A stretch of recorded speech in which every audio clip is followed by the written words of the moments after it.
अभी कुछ वक्तागण बता रहे थे कि ब्राह्मण लोगों को अपना यहाँ वर्चस्व हमेशा रखना है और उसकी कोशिश करते हैं, और जो आरएसएस और बीजेपी जो बनी है वो उसी उद्देश्य से बनी है।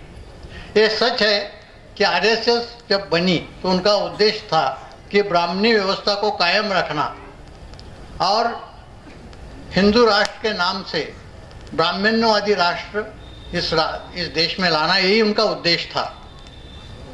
लेकिन आगे चलकर बीजेपी आई और वो पॉलिटिक्स में चले गए।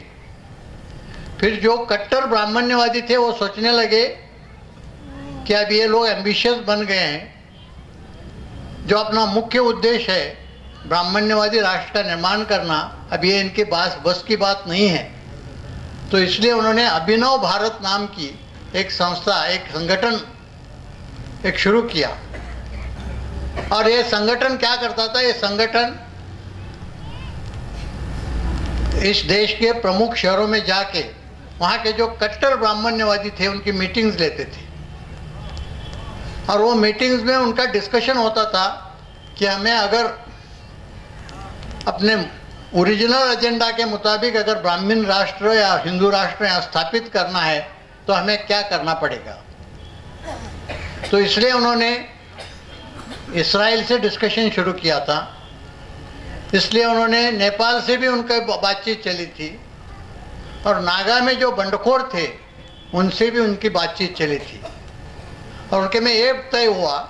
और जो कर्नल पुरोहित थे, कर्नल पुरोहित आर्मी इंटेलिजेंस में थे, उनको काफ़ी पैमाने पर आरडीएक्स मिलता था, तो आरडीएक्स वहाँ से ले आते, और ये जो अभिनव भारत के लोगों को बम धमाका करने के लिए वो दे देते। और वो फिर एक पैटर्न ऐसा बना कि ये उनको बम धमाके के लिए आरडीएक्स देते थे, अभिनव भारत के लोग बम धमाका करते थे। दूसरे दिन आईबी अलग अलग मुस्लिम संगठनों के नाम से उसे पब्लिसिटी देती थी, और जो मीडिया, जो ब्राह्मण्यवादी पूरी मीडिया है, उसे बहुत ज़्यादा पब्लिसिटी देती थी। ये सिलसिला कई दिन तक चला रहा। जब हेमंत करकरे ने ये 3 लैपटॉप हासिल किए, बरामद किए, तो उसमें उनके जो भी मीटिंग थे वो एक गलती किए थे जो ब्राह्मणों ने हजारों सालों में नहीं गलती की, वो गलती उन्होंने इस बार की थी।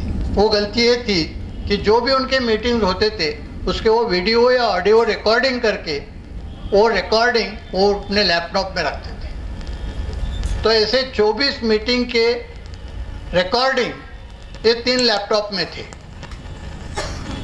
हेमंत करकरे क्या करते थे? हेमंत करकरे एक एक मीटिंग का जो ट्रांसक्रिप्ट है वो देखते थे, जिनके शक्ल जो भी बड़े बड़े नेता थे, पॉलिटिकल लीडर्स भी थे, रिलीजियस लीडर्स भी थे, बड़े बिल्डर्स और डायमंड मर्चेंट्स, ऐसे बड़े लोग भी उसमें थे। इंडिया के जितने इम्पोर्टेंट ब्राह्मणिस्ट लीडर हैं वो सबकी शक्लें उसमें थी। हेमंत करकरे एक क्लिप देखते थे और उसमें जिनके नाम थे उनको बुला के उनकी पूछताछ शुरू करते थे, इंट्रोगेशन शुरू करते थे। उन्होंने एक क्लिप देखी, दूसरी क्लिप देखी, तीसरी क्लिप देखी, ये सब लोग घबरा गए। और उसमें इतने खतरनाक इंफॉर्मेशन थी। उनका उद्देश्य भी स्पष्ट था।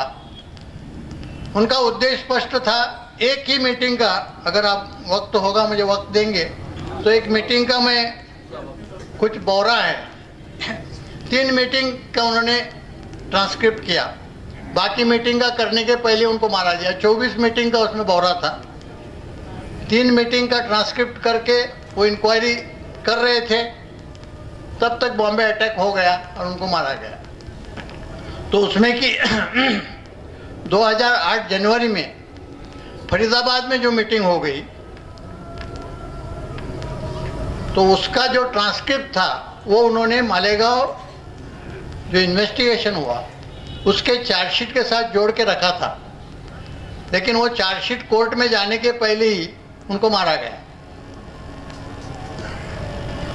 फिर भी सबको पता था कि इन्होंने वो जो ट्रांसक्रिप्ट है, जो बौरा है, उसे जोड़ा है।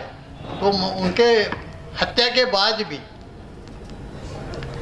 वो चार्जशीट के साथ वो जो ट्रांसक्रिप्ट है वो चला गया और आज भी वो ट्रांसक्रिप्ट कोर्ट में मौजूद है और ये पब्लिक डॉक्यूमेंट है, ऐसा कुछ कॉन्फिडेंशियल नहीं है। तो उसमें कि इम्पोर्टेंट पॉइंट मैं बताता हूँ, एक मीटिंग का है, ऐसे 24 मीटिंग हुई थी।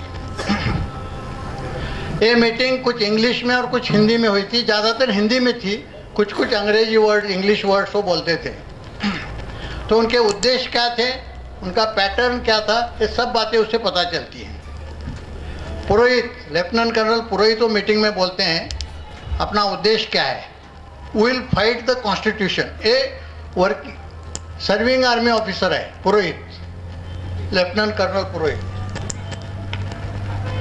पुरोहित बोलते हैं we will fight the constitution, will fight the nation, this nation is not ours. वो बोलता है एक जो संविधान है इससे हमें लड़ना है, ये राष्ट्र से भी लड़ना है, अपना राष्ट्र ही नहीं है। पुरोहित फिर आगे बोलते हैं we have to fight the constitution, we have to fight for our independence. अपने स्वतंत्रता के लिए लड़ना है, अपनी यानी ब्राह्मणों की। फिर वो हिंदी में बोलते हैं इस संविधान को मानना ही नहीं है, नॉकिंग डाउन ये एक ही तरीका आवश्यक है। ये संविधान को हमें मानना नहीं है, इसे खत्म करना एक ही तरीका है। फिर उपाध्याय करके वो भी रिटायर्ड आर्मी ऑफिसर है, वो बोलते हैं this constitution is not applicable to us, will not B